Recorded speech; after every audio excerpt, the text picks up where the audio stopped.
Oh, and don't forget to lower your hands like I did forget to lower my hand when you're done. Like that too.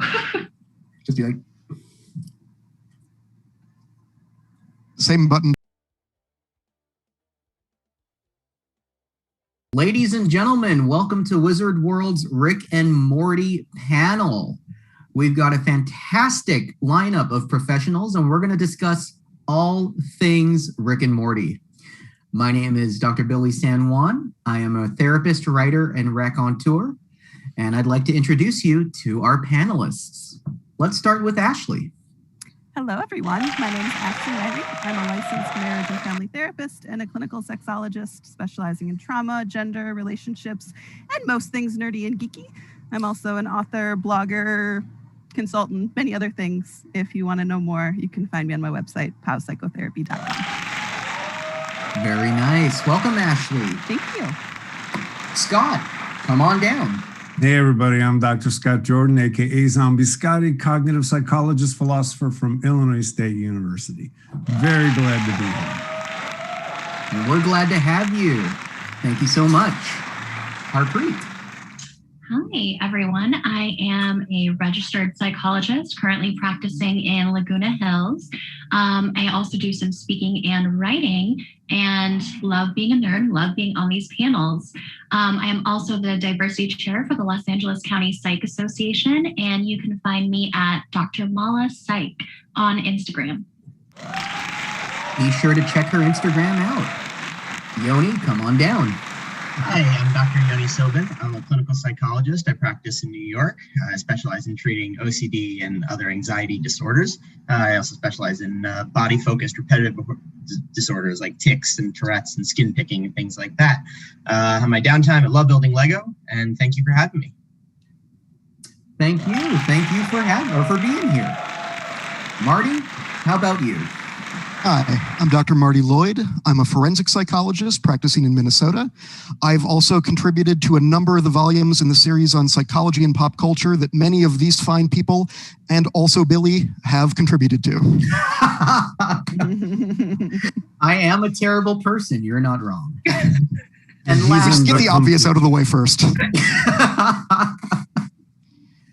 And last but not least, Brittani. Hi, Brittani Oliver Silas Navaro. I'm a grief researcher and marriage and family therapist specializing in grief and loss. I am also a doctoral candidate, and I am currently mostly working with teens and young adults. Right on. We have a great panel for you. And let's start out with a general question to everyone. What is it about Rick and Morty that appeals to so many people of so many demographics? Everything. Just everything. It's realness, the rawness of the characters and their motivations and how they interact with each other. Just everything as a whole. And specifically the narcissism, selfishness, and just the realness and rawness of all of that. And how, when push comes to shove, Rick will always acknowledge that he is absolutely right about everything. Always. Now, narcissism is a term that a lot of people throw around. But when we speak about narcissism, what do we mean?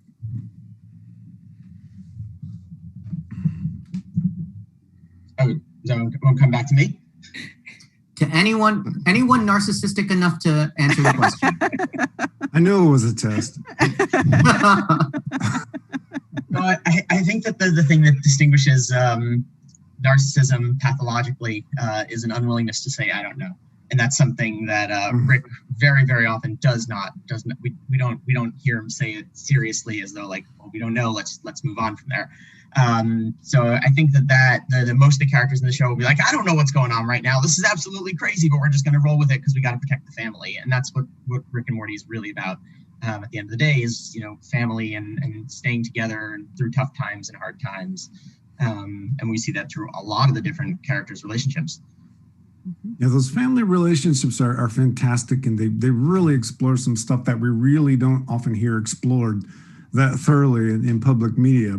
And as what I always really dig about it is the cartoon that knows exactly where it is in time. And it's always pushing, and the animation is always pushing and violating our expectations of what we're supposed to see in a cartoon, what people are supposed to say. And it just keeps itself at the edge as if that's one of the major agendas of the writer. And I thoroughly enjoy being surprised. So. To piggyback off of that and thinking about family structures, the bit of a marriage and family therapist nerd that I am, I immediately go to like any Bowenian interventions would be so excellent for this family because you see the intergenerational workings and how they influence one another. And I think this season is so important and critical because we see this differentiation of Morty and we see his growth as well as Summer becoming more independent. And I think this is the first time where we see a lot of the chinks in the armor for Rick and how much he needs his family as opposed to how much they need him. And so it's interesting to see the dynamics play out in a new way in this season. And I think there's another aspect of the narcissism that we need to talk about, which is this complete willingness to put your own needs above other people's. And I think that gets back to the appeal of the show, that this really does appeal to widely different segments of the population, because a lot of people just enjoy watching that narcissistic Rick seems to be having a great time doing whatever he wants without regard to anyone else. And then there's some of the rest of us that look at it at the level of, well, this is a damaged person overcompensating. And, you know, there's this depth, and you can watch it on any of those levels and enjoy it on any of those. Like, there's not really a wrong way to watch it. Yeah. Well, even piggybacking off of that and thinking about, could I be that bold? Can I be that brave, if you dare to say that, of could I really relinquish the responsibility of others to put myself first? And I think that that's a really difficult like idea in humanity of what is selfishness and what is if you are the most important person, which Rick really is, then do other people matter? But also, I think people want to see you get away with that selfishness. I mean, he's rewarded for it. He can do those things. And there's a lot of appeal to a lot of people of, oh, you can just kind of do what you want. And it's in the end, you're still fairly successful with that. Rick leads a largely, maybe, at least in the broad spectrum, he leads a largely consequence-free existence. Yeah, I think it's actually that wish fulfillment, right, that draws most people to the show. It's just getting to see someone do that when maybe I'm not able to do that in my day-to-day life, but it feels so good to watch Rick do it and align with him. I think the other major thing for me that I love about Rick and Morty is the balance of it, right? There is highbrow humor where we reference like Asimov and this and all these other things that I can look up and feel smart about. But then there's also like poop and fart jokes. And that's pretty great. And I love that when I'm in a good mood, right, I like go for the humor and the family elements and any therapy episode, right? So I'm like all down for that. But then when I'm in a bad mood, right, there's that glorious dark humor to like lure me in and then just feel so much better about. So cathartic.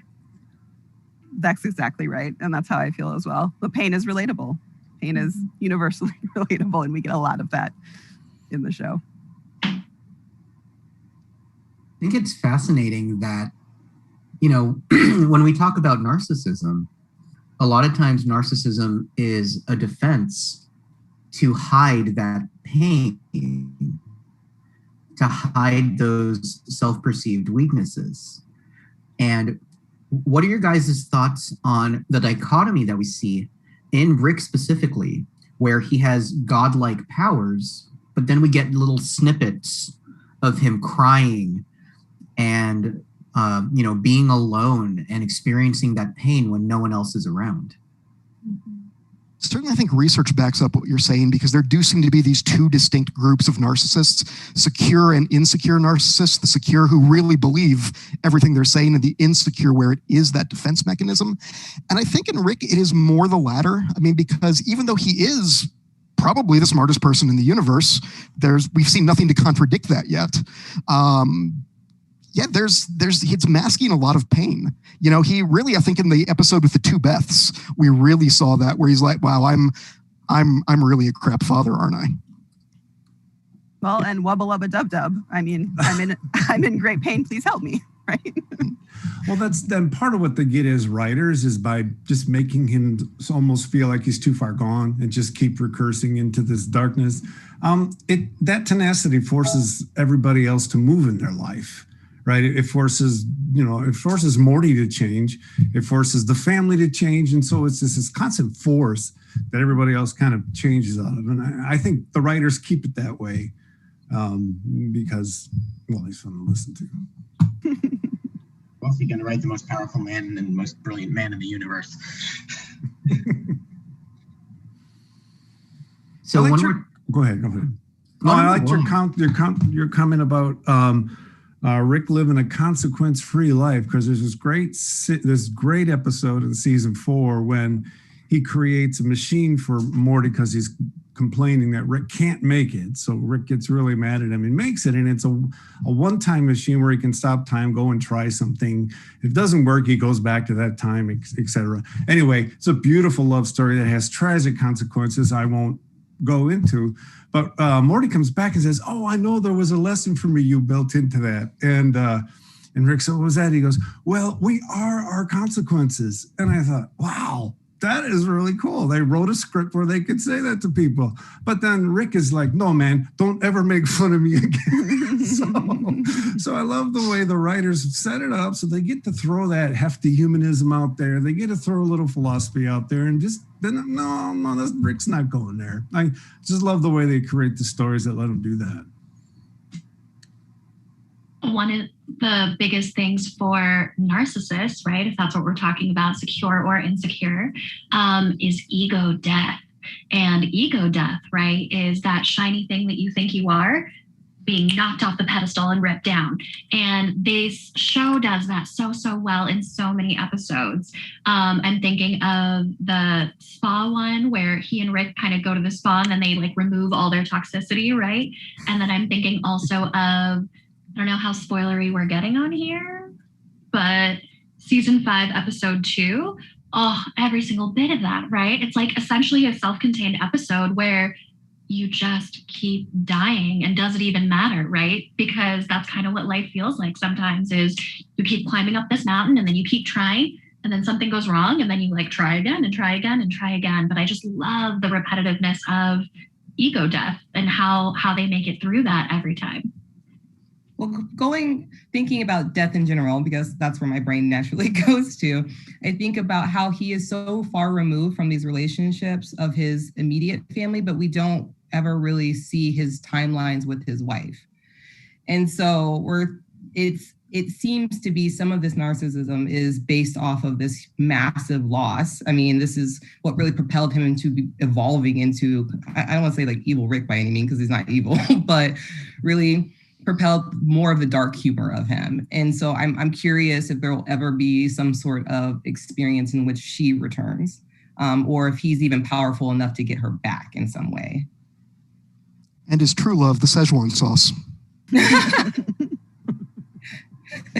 Was anyone here able to actually try that? I wasn't able to try it. I went that day. I failed, but they had started giving it out like the night before. And I wish they'd at least made people wait till the deadline, because I could have at least subsided on Schadenfreude if I knew everyone had just waited overnight. But I tried it, and it lived up to every fantasy I had, which was, I feel this much closer to Rick and Morty right now. And that was about it. Rick and Morty is inside my body as we speak. I'm digesting Rick and Morty. Sounds like an episode. Like a vat of acid. Anyone know Dan? Now, the topic of Rick's wife is a fascinating one.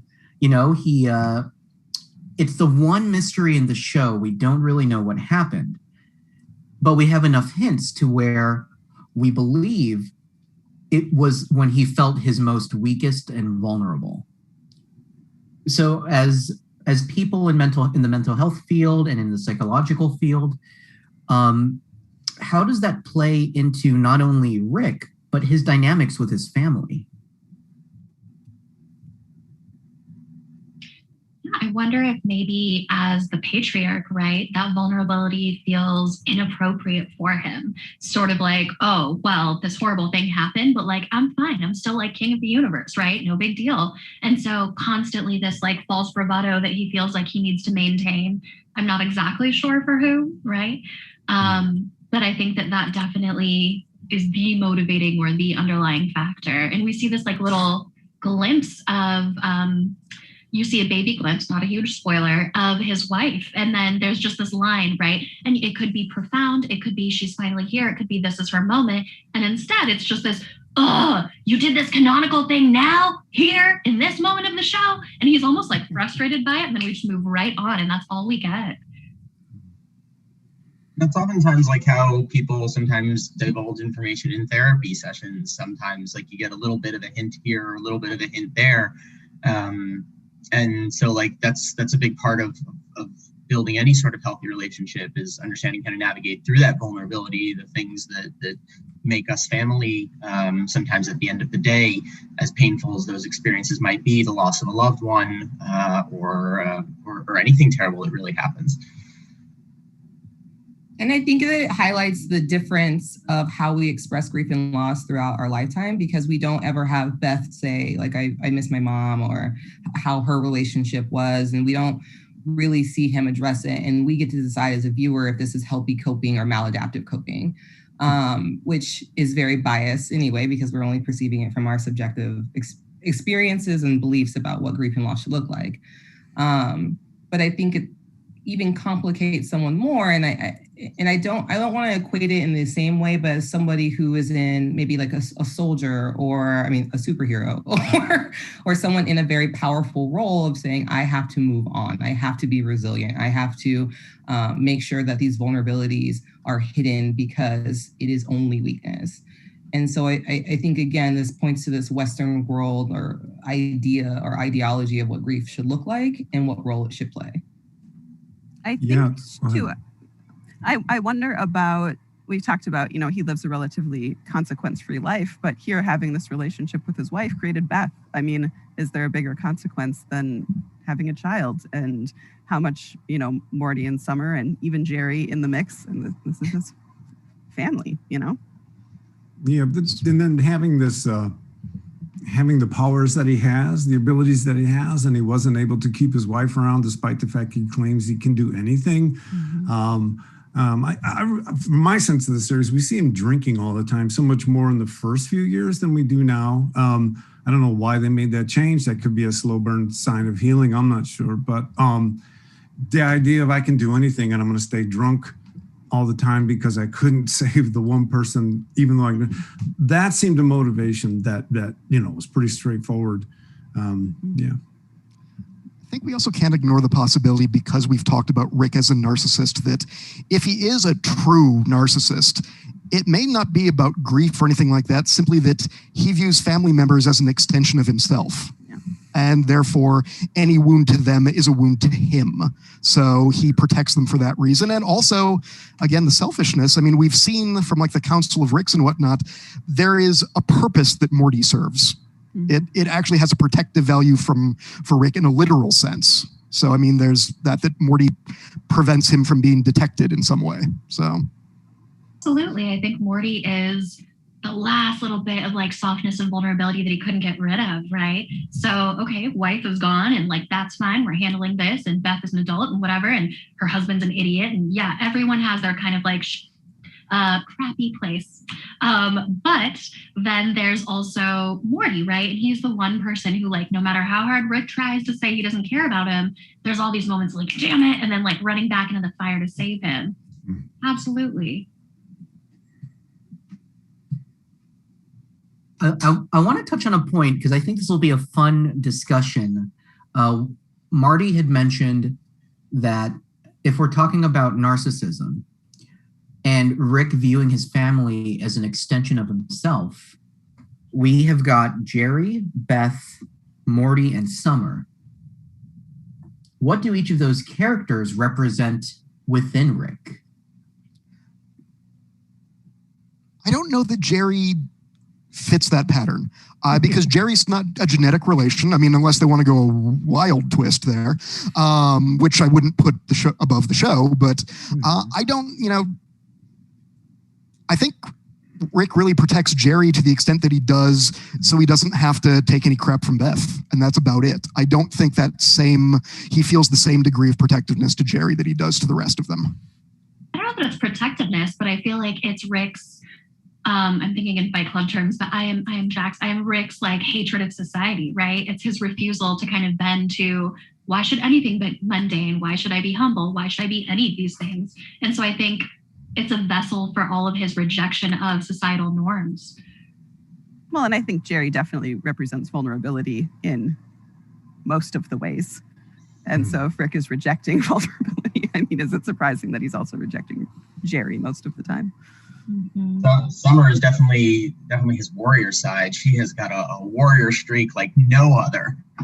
We've seen that across a couple episodes. She will never put down the fight. And Jerry's an interesting character too, because especially as we think about like toxic masculinity and how we view manlyhood and what is weakness. And I think when we think of a person like Jerry, we think of words like, unfortunately, like pathetic or sad or desperate. And I wonder if I am so far away from this person. The juxtaposition between he and Rick is so massive.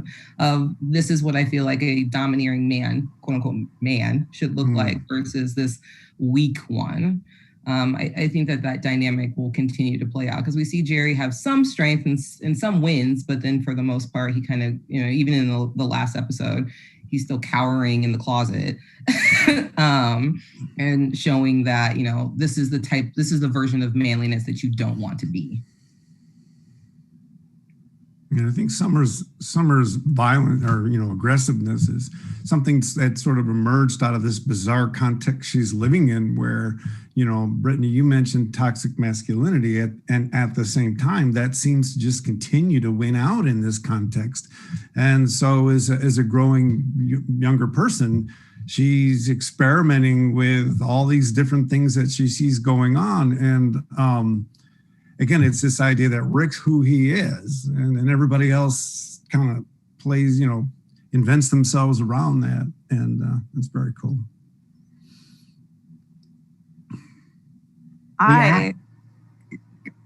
Brittani just mentioned Jerry hiding in the closet, and I wonder if anybody else picks up on the metaphor and is curious about Jerry's sexuality, because clearly he's giving hints to us that he's pansexual or some other variation.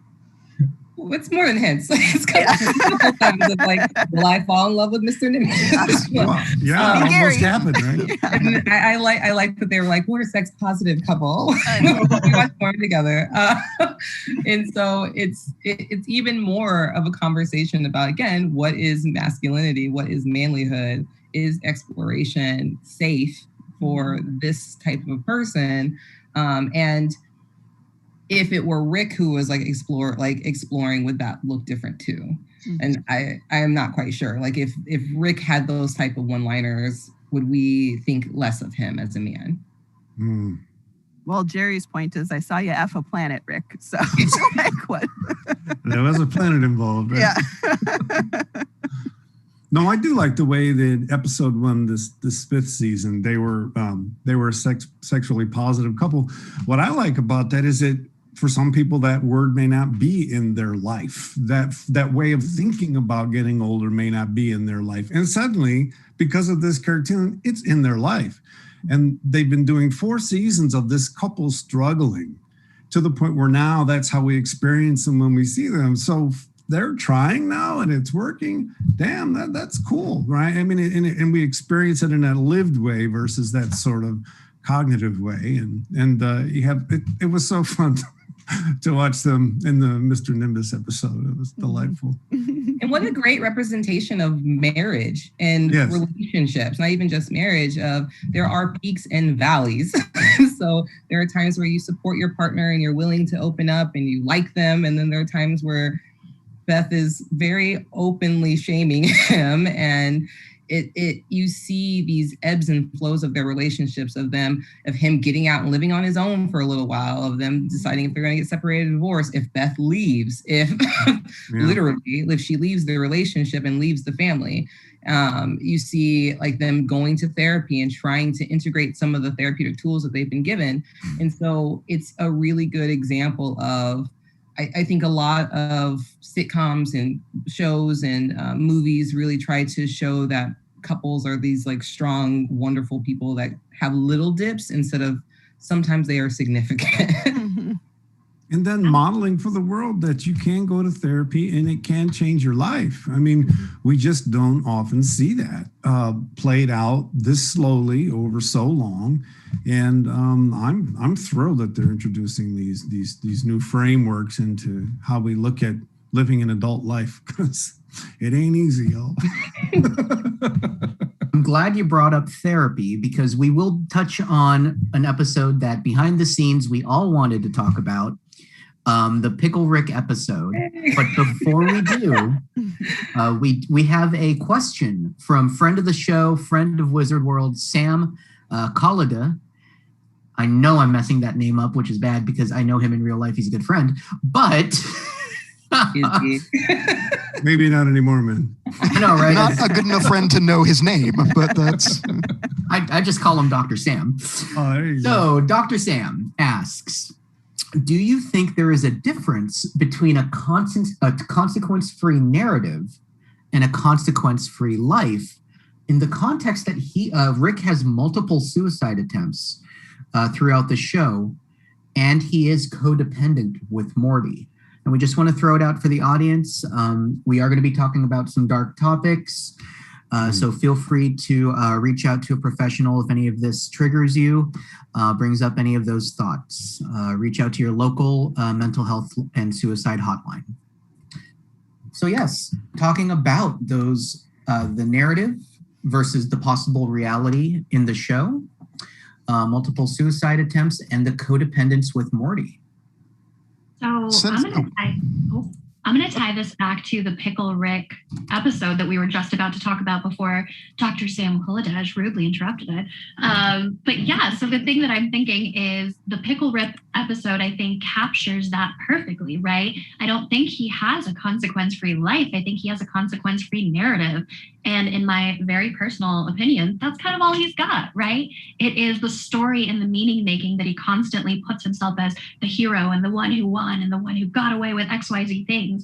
And that is from his perspective, right? But the reason I love the Pickle Rick episode so much is that therapist takes him down, right? In the nicest, softest, sweetest, most approachable way, but just sort of like, do you think this is what's actually going on? Right? And he just has this moment of complete humility and shutdown at the end, because it's like, of course, that's why he was avoiding therapy, right? That is when you actually have to look at what the story looks like. And you might have to deal with things like, to Brittany's point, right? Like vulnerability or a version of masculinity in which you don't always come out on top.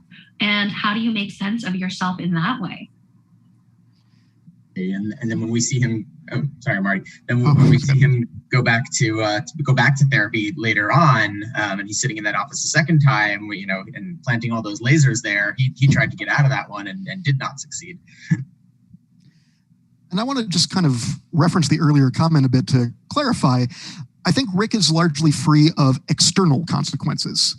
Authorities have no sway over Rick. He is not free of psychic consequences by any means. I mean, as we've said a number of times here, his narcissism masks some real damage. And there's, I think, a lot of feelings of shame and guilt that Rick has built up over the course of his life. And what about that codependence with Morty? Is it codependence? Is it an additional extension of his own narcissism, his wounds, his personality? I hadn't really thought about that. I hear you ask the question, and it's just another way. It's the most embodied way he keeps himself in with his family.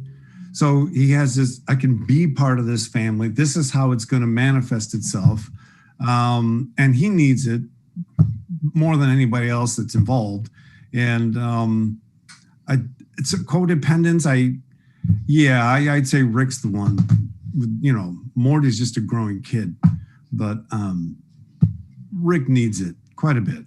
And it lets him be in a family, ignore what we talked about earlier about his wife. It just allows him to move forward and have an adventure-laden existence, one thing to the next, and just keep moving through time. Scott raises an interesting point there in that codependence would indicate that there's mutual dependence in the relationship. And we think Rick seems to need Morty for something. Morty, but I don't think what Scott's trying to say is Morty's sort of stuck in this relationship. He's unable to get out, but does Morty really need Rick? I think that's an interesting question to ask. I think that that's what's evolved throughout the seasons, because I think at the beginning, the adventures were fun and exciting. And in this last season, we hear Morty say, I haven't even been to a full week of school. Like, I don't know shit. So he is, I think, again, this goes back to this idea of differentiation. I'm recognizing that I don't need to do these things because at the end of the day, it's a choice that Rick continues to put him in these roles. And so as something as small as you have to go get the wine, which if it were a matter of seconds, could Rick not have left the table and came back and got it? He continued, and then he continued to berate Morty for it. And so even at the end of this episode where he was like, Morty's like, well, I messed up. I did something. He's like, that's fine. That's what you do. Mm-hmm. And you continue to put him in this role where you can put him down. And it's almost like this like borderline relationship where it's like, well, I need a punching bag. I need a scapegoat. And again, it goes back to this idea of choice. At any time, he can go on all of these adventures alone. If he is indeed the smartest man, if he is our God, like you can do this by yourself, but you choose not to be alone. Yeah, I think developmentally, that totally worked for Morty, right? When he was kind of this little bright-eyed, bushy-tailed baby in the beginning of the seasons who was like scared, but he got something from Rick, right? Which is, this is my brave grandpa. He teaches me about things. He teaches me about women.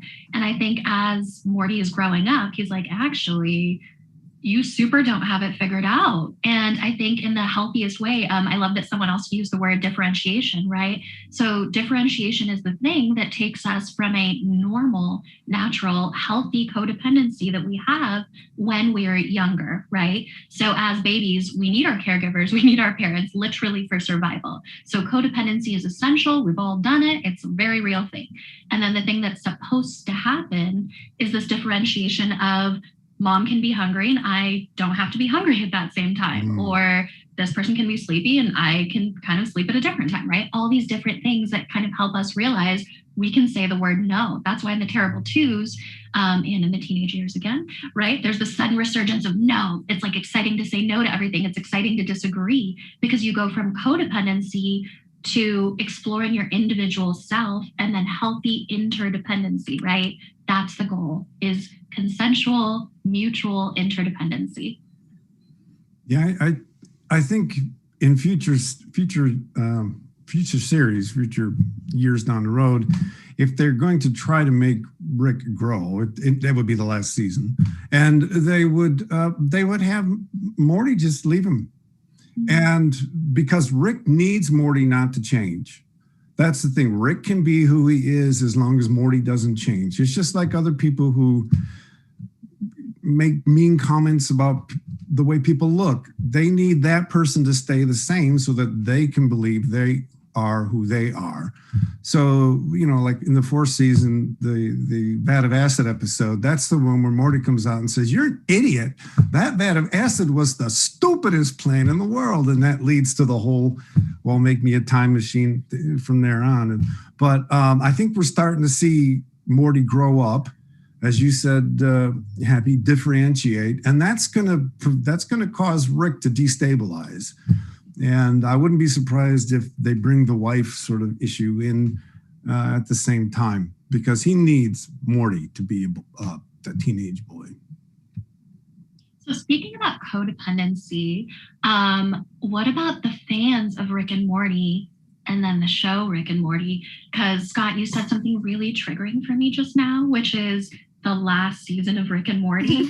And I want to point out that Roiland and Harmon have tried to quit several times, you guys. They have said, we don't want to do this anymore. We're actually definitely tapped out. The show should end. and it keeps going. What is that? What do you guys think about that? All I'll say is I was watching the first episode of season 5, and Rick was being mean to Morty again, and I found it boring. I just found it boring, and I thought, okay, you better make Morty grow up pretty soon, right? Otherwise, it's just another season of the same stuff. Which, if that's what people want, that's fine. It depends on what they want to do with writers. If they want to leave a legacy that we would talk about in terms of growth and such, I think they need to deal with Rick's traumas and problems, and so we'll see.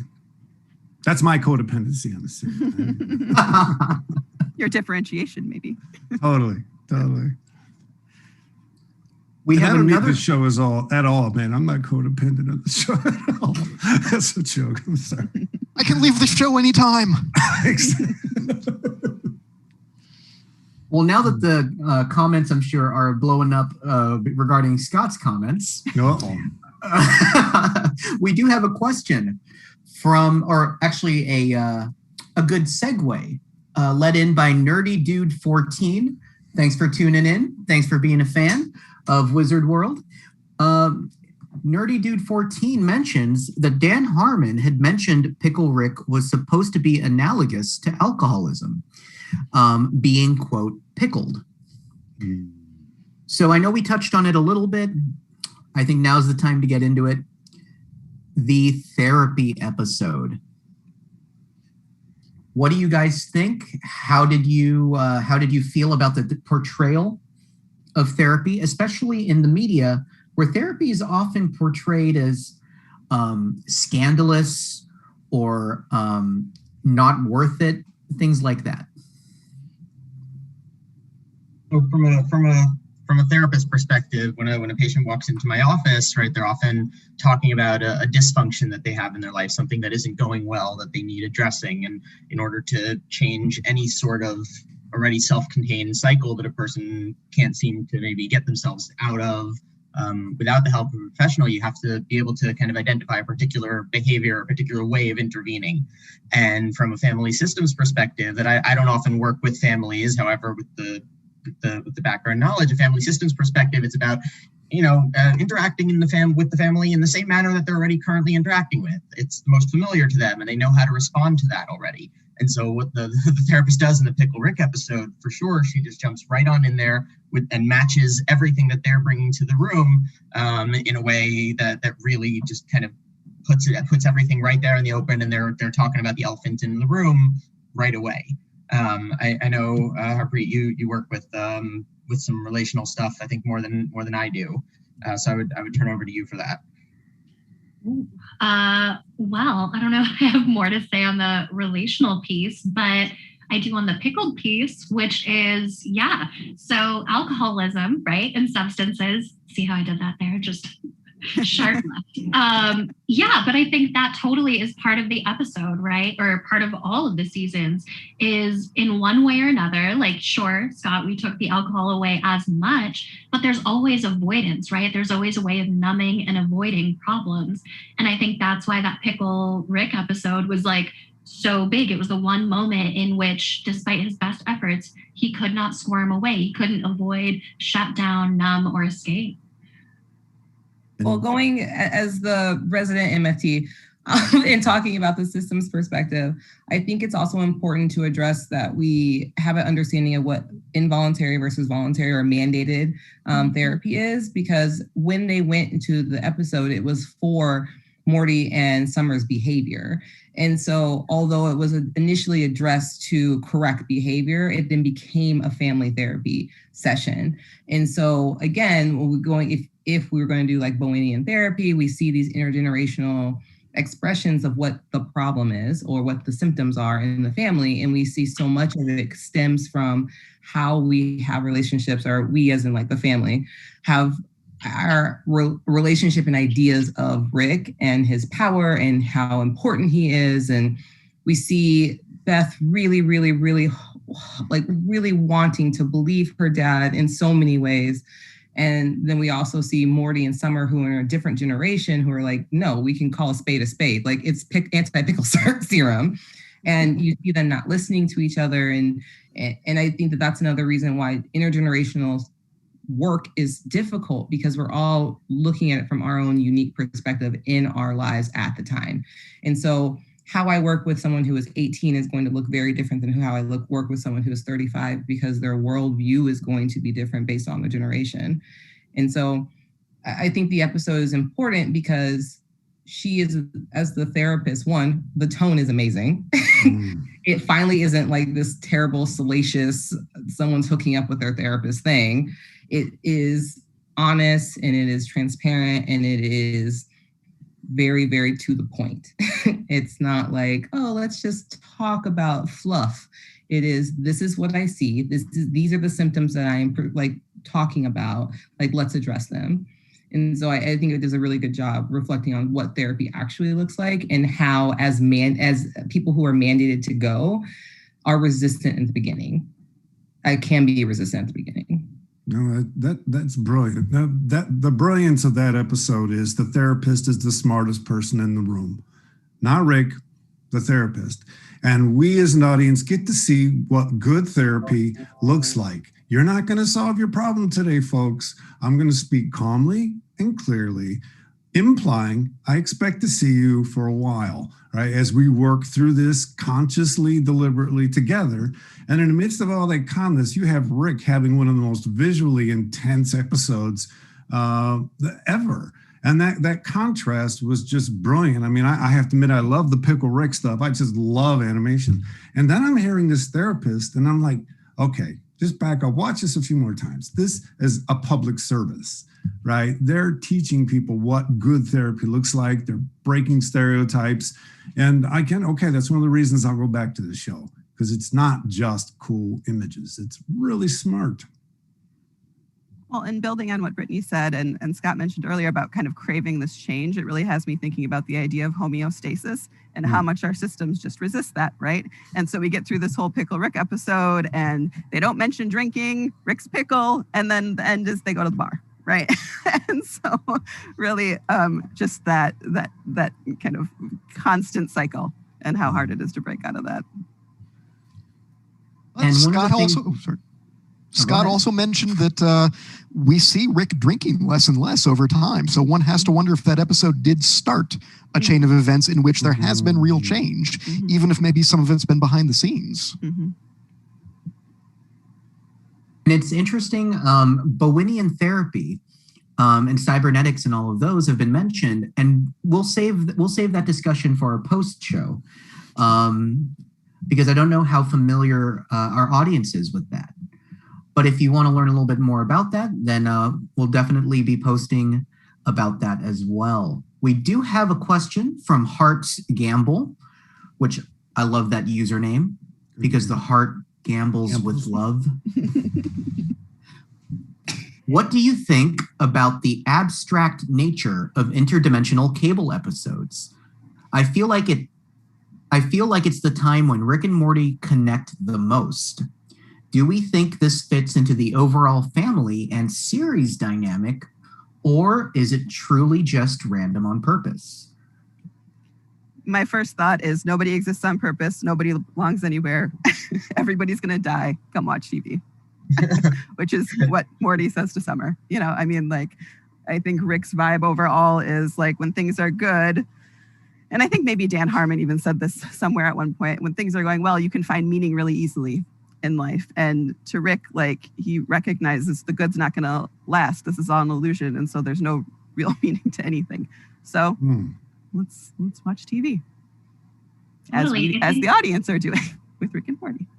Totally. I think Rick and Morty connect on it because they connect on anything, right? They just have their own unique codependent, interdependent sliding relationship. And so whatever you put in front of them is going to work out. But I love that little moment where, you know, Morty's trying to be all cool. And so he introduces Jessica to like, oh, let's watch some intergenerational cable. And then he, you know, when they do that, she's just like totally weirded out by it. He's like, oh, this is not for you. Okay, never mind. And then like quickly scrambles to change the channel. Yeah, I was thinking of like the idea of like rumination and daydreaming, and how sometimes we just imagine like these alternate things that could be going on in our lives, and just the similarities of that. It's such a natural human process to just sit down and lounge away and just sit back and watch things for a little bit. Yeah, I really like that issue came up because it shows the intersectionality of Rick and Morty in terms of something they both genuinely dig on, right? And because they both genuinely dig on it, it becomes their space. Just like me watching Avatar: The Last Airbender every Saturday morning with my kids when they were growing up. That was our space. That was our church, right? Mm-hmm. Then when they bring the girlfriend in, why? They wanted to accentuate the fact that's Rick and Morty's space. And it's an honest space. They're both vibing. Both of their thresholds are being challenged. So I think it's just brilliant they put it in there. So it's not a moment where Rick is telling Morty what to do, or they're just in that space. Although I don't know that we necessarily need to look too deeply into it. I think there's probably just some cases where the writers have had a bunch of ideas they couldn't fit into full episodes, and so they're just using the leftovers. But effectively. No, that was all I had. Oh, well, now I'm going to make it awkward, and I'm just going to wait until you come up with something. Uh-oh. Let's see which of us can wait the other out, Billy. Going interdimensional. I did want to touch on something Marty had said, and touching back on the topic of the fandom in general. We're both deriving meaning from the interdimensional episodes, but it could also be these are ideas we couldn't flesh out. How do you guys feel about the fandom? And is there the fandom will tend to look for theories, look for meaning? How does that relate to the show, to the creators, and to the fandom itself? I'll go back to my earlier point. I don't think we can look at this show as having one fandom. I think there are some very different fandoms. And while those of us, we're all in the mental health field, we're doing these panels, we're sort of predisposed to look for meaning. I think there's a large chunk of the audience that doesn't want to, that just is enjoying this as just this straight up, it's a very funny show. And to go back to one of Scott's earlier points, that he wants to see growth from Rick ultimately, as well as from Morty. I don't think we can underestimate the likelihood that there's a large chunk of the audience that doesn't want to see growth from these characters any more than Rick wants to see growth from Morty. Yeah. Yeah, I like the fandom comment. The show is so multidimensional, no pun intended, but it really does cover a whole bunch of different aspects of life. The intersectionality for me, fandom-wise, is that my kids bought me a Rick and Morty Christmas mug. Now, they don't watch it with me, but that doesn't matter. They know that Dad digs on this, and we're going to laugh at him because he watches it, and we're going to buy him a mug to let him know that we laugh at him while he watches it, which is totally kind of Rick and Morty-ish. So it brings this ability to do things you didn't expect to do. That's for me, violates expectations all the times, shows us stuff we haven't seen before, and then you get that Trojan horse into your life in some way. And then suddenly you're talking about things you'd never talk about with someone because of this bizarre show. So public service as far as I'm concerned. Yeah. Just imagining Rick sitting through like AA meetings now currently or something, and just like having for that to be an episode, like, wow, okay, that would be interesting. Definitely interesting. If there's infinite Ricks, there is one where he's sitting in AA, right? Probably. Court mandated by the Council of Ricks themselves. Ricks Anonymous. Nerdy Dude 14 actually has another great question / comment.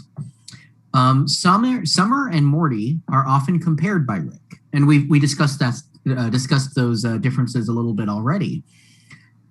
Dan Harmon apparently once mentioned that there's a specific reason he'll put Summer in an episode. What do we think that reason might be? Oh, is it something mundane, or is it something profound? Trivia time, huh? I'm sorry? I said trivia time, huh? Trivia time. And I don't know if there's an answer.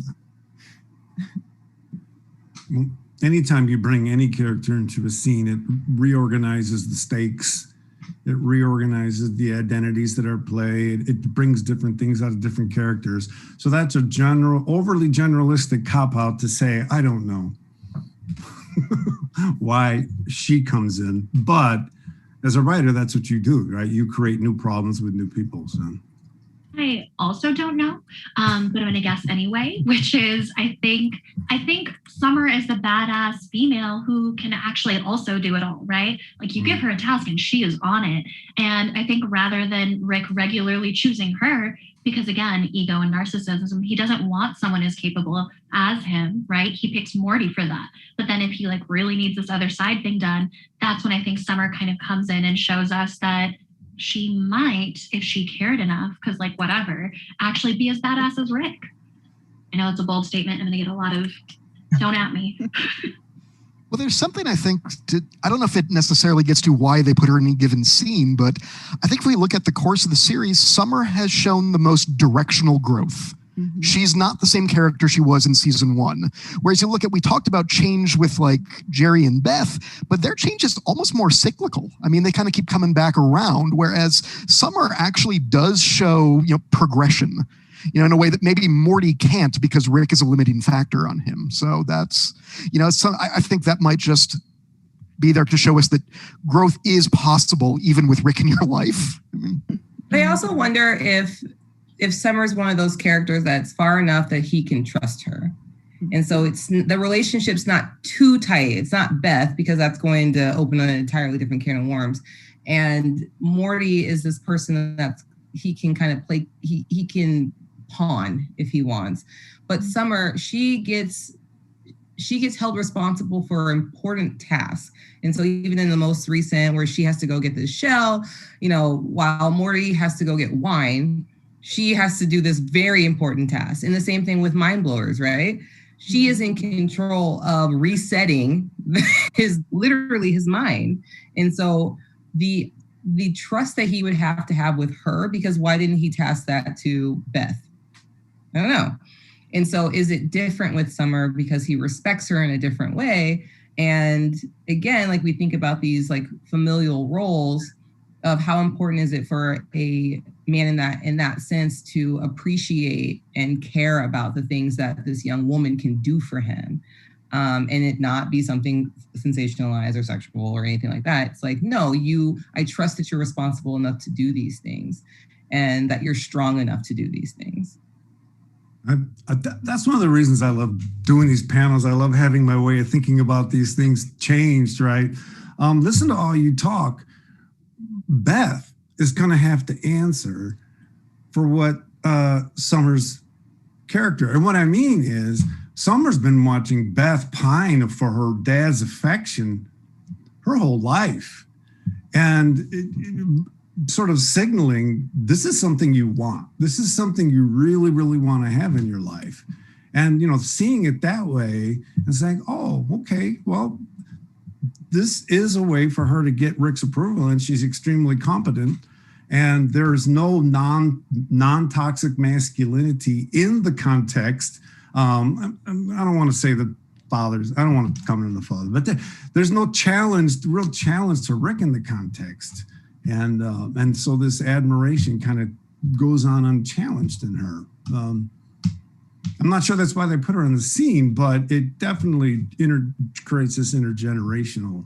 Mm-hmm. And I think sometimes Rick experiences like a real amount of pain, like sometimes when Jerry and Beth do end up having like a bonding moment, or a moment where she's like, "Oh, Dad," and it's a very different kind of "Oh, Dad" than the one that he has with Beth.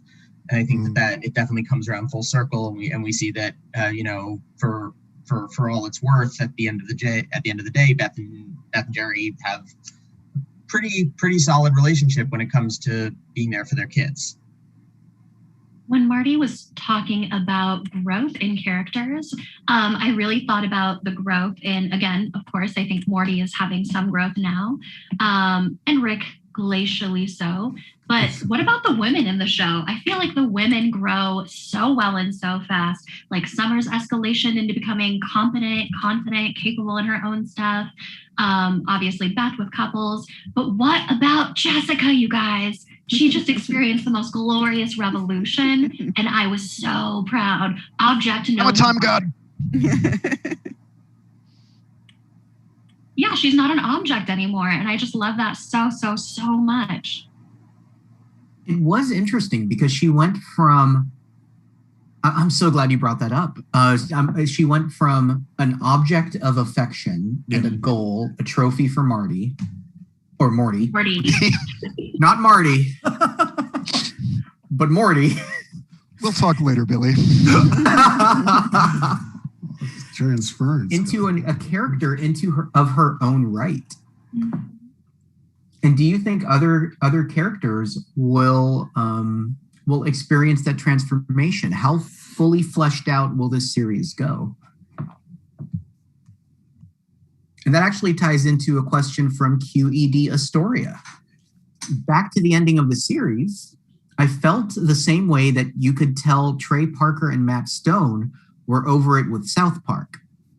But as a huge fan, it was fun to see them make the joke of being done and root for the series to just die along with them. Maybe Harmon and Roland will get even more meta in future seasons when they want the show to actually end. And it ties into those episodes where they make fun of the writing process that they use and television and fan theories and whatnot. That's what Supernatural did so well so quickly, right? So quickly, Supernatural got the audience into its scripts. It went meta. And what that does is it's just a whole new dimension you can bring. So I haven't experienced Rick and Morty as being that meta in terms of the fourth wall. And I think the fun there is that if you actually start writing stuff that is reflecting fan fiction or it's reflecting stuff you do at cons, that's a whole new dimension that keeps the series going. And it's no longer dependent on you as a writer to create all of the universe. You know, the audience helps you write it. And then it's a little easier for the writers, probably a little less boring if, you know, they don't feel like they're doing the same thing over and over, but yeah. As a psychologist, sometimes part of, you know, insight is knowing yourself and knowing your limits. So I'm just going to say I am too emotionally tied to the show to really answer. On one level, I've met Dan Harmon. He is actually like way beyond delightful. And so I want him to be happy. And I also really love the show, you guys.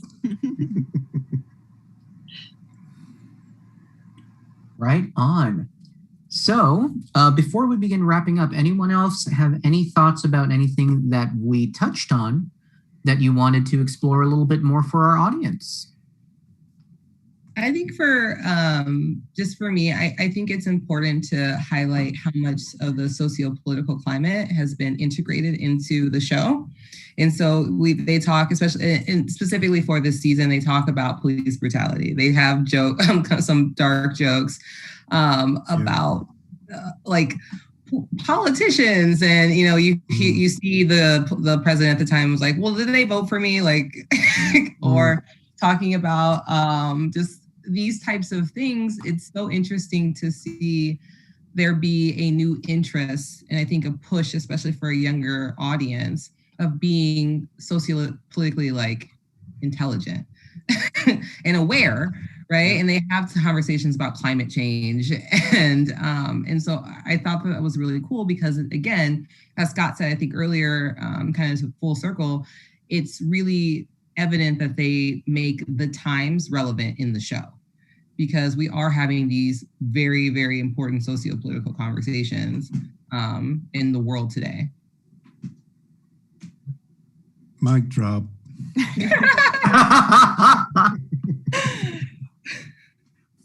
All right. Well, thank you to all the panelists. Thank you to the audience. Thank you to Wizard World. We're going to go around, and our panelists will tell you where you can find them on social media. Make sure to visit their pages. Make sure to support them. We are here for you guys. Let's go ahead and start with Ashley. So again, I'm Ashley, and you can find me on powpsychotherapy.com. I'm also just pointing out, Justine Maston was supposed to be with us today. She's not able to be here, but she has a fantastic new book out called Starship Therapies, Using Therapeutic Fan Fiction to Rewrite Your Life. So check it out. We love you, Justine. We're sorry you couldn't join us today, but you are missed, my friend, our friend. Thank you, Ashley. Scott. So you can find me on YouTube at the Dark Loops Productions channel, where we post podcasts about lived life, science, humanities, arts, and all things nerdy. You can find me at the Illinois State University Department of Psychology webpage. And a quick shout out to Travis, who couldn't be here either today, right? So, and I had a blast chatting with all of you. I love this show and I love chatting about it with you guys. So. Dr. Travis Langley, esteemed professor at Henderson State University, kind of the godfather of the Psych Geeks. We love you, we miss you, and we can't wait to have you back. We miss Harpreet. Yeah, so you can find me, as I said earlier, on Instagram, which is currently the only social media that I'm really, really focusing on, at Dr. Malla Psych. That's DrMallaPsych. Be sure to give her a follow. She posts so much fantastic information that'll help you with your life. Yoni. You can find me on Instagram at nerd_therapist or on Facebook at nerd psychology. You can also check out my website, sobinpsychology.com. Thank you, Billy. You're welcome. Thank you, Yoni. Thank you for joining us. It's always a pleasure, my friend. Marty. On Twitter at Marty_Lloyd, but I'll say again, I tweet rarely, so there's no real advantage to following me. As I say at the end of all these panels, and will continue to say until I get a cease and desist letter from the Minnesota Department of Tourism, feel free to come to Minnesota and commit a crime. I may evaluate you. And we're not going to give you any context to his statement. Most of my statements work best. And last but not least, Brittani. What? We're just gonna skip over that. You can find me on Instagram at @btherapeutic, like Bumble. And I'm gonna say this. First of all, give Brittani a follow. Secondly, during this panel, her laptop started dying. And I don't know if you guys could notice, she was trying to plug it back in with her feet so that you guys wouldn't lose anything from the panel. Trying and succeeding. Yes, I think we're all going to give her a hand for that. Give her some snaps in the comments. My name is Dr. Billy San Juan. You can find me on Twitter and Instagram at Billy_Sense. That's BILLI_SENSE. Be sure to follow Wizard World on Twitter, Twitch, Facebook, and Instagram. And before we leave, big shout out to our man behind the scenes, Jerry. Jerry has been here supporting us tech-wise, sending us your guys' fantastic questions. We'll see you guys next week. Thank you to Wizard World, thank you to you, and thank you to our panelists. Bye.